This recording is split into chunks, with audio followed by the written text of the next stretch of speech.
Saturday இருந்தாலும் பசங்களுக்கு exam நடக்கிறதுனால இன்றைக்கி ஸ்கூல் வச்சுட்டாங்க. அவங்களுக்கு லஞ்ச் என்ன கொடுத்து அனுப்பிச்சேன் அப்படின்றத பார்க்கலாம். சாட்டர்டே ஆனாலே நமக்கு வந்து வீக்கெண்ட் மோடு வந்து ஸ்டார்ட் ஆகிடுது. காலையில் எழுந்து சமைக்கிறதுக்கு அவ்வளோ ஒரு லேசி.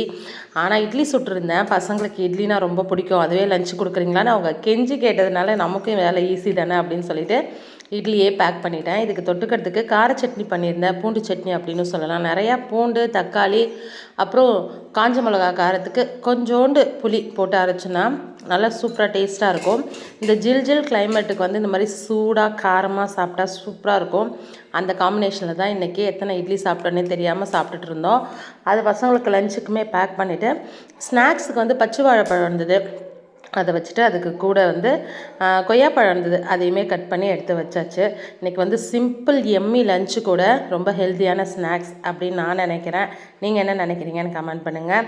அப்புறம் லாங் வீடியோ போஸ்ட் பண்ணியிருக்கேன். அதையுமே பார்த்து சப்போர்ட் பண்ணிங்கன்னா எனக்கு ஹெல்ப்ஃபுல்லாக இருக்கும். இன்றைக்கி நம்ம வீட்டில் லஞ்சு ஸ்நாக்ஸு இதுதான் பசங்களுக்கு கொடுத்து அனுப்பிச்சிருந்தேன். வீடியோ பிடிச்சிருந்தா லைக் பண்ணுங்கள். நம்ம சேனலை சப்ஸ்கிரைப் பண்ணுங்கள். Thank you friends.